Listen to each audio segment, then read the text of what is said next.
1, 2, 3 start.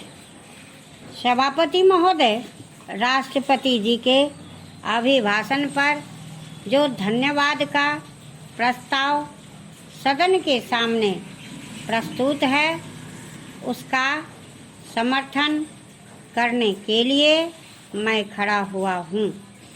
राष्ट्रपति जी का जो अभिभाषण है, उसमें देश के लिए नई दिशा का निर्देश देने की कोशिश की गई है। राष्ट्रपति का अभिभाषण देश को नई दिशा देने की दिशा में बहुत ही उचित कदम है।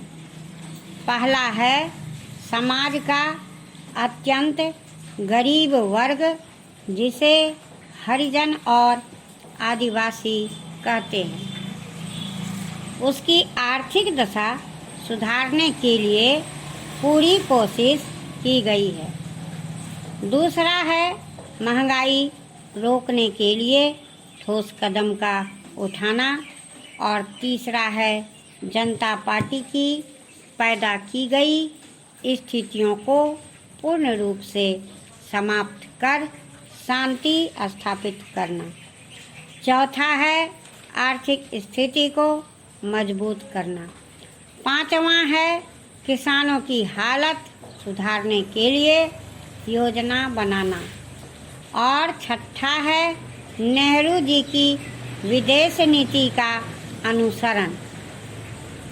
इन 6 भागों में राष्ट्रपति के अभिभाषण को बांट देंगे तो देखेंगे कि इससे अच्छा दिशा निर्देश और दिया ही नहीं जा सकता था। मैं पहली बात की ओर आपका ध्यान आकर्षित करना चाहता हूँ। आज समाज का गरीब वर्ग, जिसे हरिजन और आदिवासी कहते हैं, उसकी आर्थिक स्थिति काफ़ी गिरी हुई है।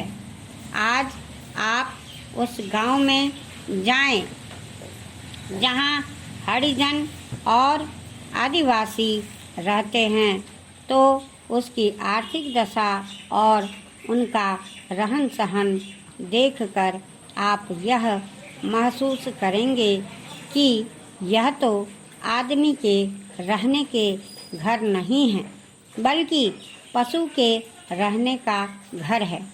हमारे प्रधानमंत्री जी के कुशल नेतृत्व में 20 सूत्री कार्यक्रम जो चला, उसके अंदर हम यह दावा तो नहीं करते कि हमारी सारी की सारी समस्याएं हल हो गई, लेकिन उससे हमारे हरिजन और आदिवासी लोगों के अंदर यह भावना पैदा हुई कि आज की सरकार ही एक सरकार है जो उनकी दशा में सुधार ला सकती है और उनकी आर्थिक हालत में परिवर्तन ला सकती है।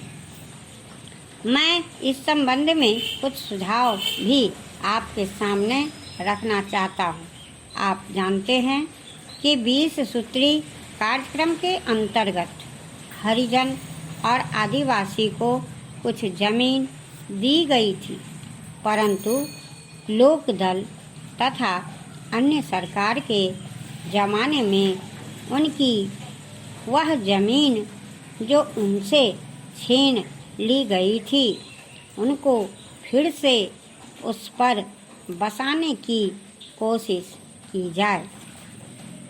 मैं सरकार से यह कहना चाहता हूँ कि हरिजन को सिर्फ जमीन देना ही काफ़ी नहीं है, उनको जमीन अवश्य दी जाए और इस काम को वह अपना मुख्य काम समझकर करें। लेकिन इसके साथ साथ उनकी शिक्षा की जिम्मेदारी भारत सरकार अपने हाथ में लें और प्रत्येक इलाके में तहसील के स्तर पर एक स्कूल हरिजन बच्चों के पढ़ने के लिए बनाया गया।